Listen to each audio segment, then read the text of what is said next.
Hello guys, അപ്പോൾ ദേ ഇന്നാണ് നമ്മുടെ മനസ്സമ്മതം. അപ്പോൾ നമ്മൾ എല്ലാവരും സുന്ദരി സുന്ദരന്മാരായിട്ട് ഒരുങ്ങി വന്നിട്ടുണ്ട്.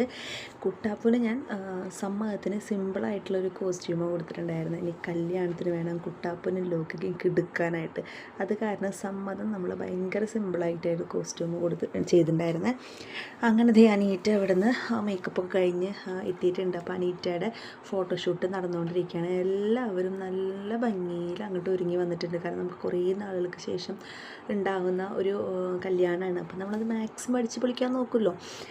പിന്നെ നമുക്ക് രാവിലെ സമ്മതത്തിന് വീട്ടിൽ വലിയ പരിപാടികളൊന്നുമില്ല. നമുക്കെല്ലാം പള്ളിയിലും പള്ളി ഹാളിലൊക്കെ ആയിട്ടാണ് പരിപാടികളുള്ളത്. പിന്നെ ഹാളിൽ നിന്ന് കഴിഞ്ഞിട്ടാണ് പിന്നെ നമുക്ക് വീട്ടിൽ ചെറിയൊരു ചടങ്ങുള്ളത്.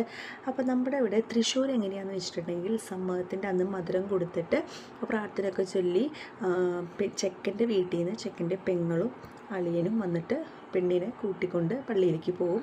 അങ്ങനെയാണ് നമ്മുടെ ഇവിടുത്തെ ചടങ്ങ്. അപ്പോൾ അവർ വരാൻ വേണ്ടി നമ്മൾ വെയിറ്റ് ചെയ്ത് നിൽക്കുകയാണ്. അപ്പോൾ ഫാമിലി ഫോട്ടോസാണ് എടുത്തുകൊണ്ടിരിക്കുന്നത്. ഓരോ ഫാമിലീസ് വന്ന് അനീറ്റയുടെ അടുത്ത് നിന്ന് ഫോട്ടോസ് എടുത്തിട്ട് പോവും. അങ്ങനത്തെ ഓരോരുത്തരും ഇങ്ങനെ വന്ന് തുടങ്ങുന്നുണ്ട്. അപ്പോൾ ഞാൻ പറഞ്ഞില്ലേ, ചെക്കൻ്റെ വീട്ടുകാരെ ഇങ്ങനെ വെയിറ്റ് ചെയ്ത് നിൽക്കുകയാണ്. നമുക്ക് 11:30-ക്കാണ് സമ്മതം. അപ്പോൾ നമുക്ക് വേഗം ഇനി പള്ളിയിലേക്ക് പോകണം. അങ്ങനത്തെ ആ ചെക്കൻ്റെ വീട്ടിൽ നിന്ന് പെങ്ങളും 2 പെങ്ങന്മാരുണ്ട്. അങ്ങനെ പെങ്ങന്മാരും അളിയന്മാരൊക്കെ കൂടിയിട്ട് അനീറ്റനെ കൊണ്ടുവരാൻ വന്നേക്കുകയാണ്. അത് കഴിഞ്ഞ് നമ്മൾ നേരെ പള്ളിയിലേക്ക് പോകും. അതുവരെ ഇല്ലാത്തൊരു മഴ. വീട്ടിൽ നിന്ന് ഇറങ്ങിയ സമയത്ത് നന്നായി മഴ പെയ്തു. ഞങ്ങൾ കുറച്ച് പേര് മഴയത്ത് ഇറങ്ങണ്ടെന്ന് വെച്ചിട്ട് മേക്കപ്പൊക്കെ ഇട്ടിരിക്കുകയാണല്ലോ. നമ്മൾ കുറച്ച് പേര് പോസ്റ്റായി നിൽക്കുന്നുണ്ടായിരുന്നു. അങ്ങനെ മഴയൊക്കെ ഒന്ന് ഒതുക്കിയതിന് ശേഷം നമ്മളിതാ പള്ളിയിലേക്ക് പോകാൻ കേട്ടോ. മനസ്സമ്മതത്തിന് നമുക്ക് വീഡിയോസ് എടുക്കാനായിട്ട് കുറേ ലിമിറ്റേഷൻസ് ഉണ്ടായിരുന്നു. കാരണം നമ്മൾ കുറേ നാളായിട്ട് കാണാത്ത കുറേ ബന്ധുക്കളെയും ഒക്കെ നമ്മൾ നേരിട്ട് കാണുകയാണ്.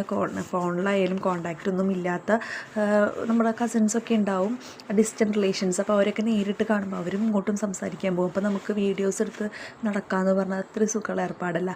പക്ഷേ കല്യാണത്തിന് ഞാൻ മാക്സിമം കവർ ചെയ്യാനായിട്ട് നോക്കിയിട്ടുണ്ട് കേട്ടോ. അപ്പോൾ നമ്മുടെ പള്ളിയിലുള്ള മനസ്സമ്മത ചടങ്ങൊക്കെ കഴിഞ്ഞിട്ടുണ്ട്. ഇനിയൊക്കെ ഹാളിലേക്കാണ് പരിപാടികളുള്ളത്.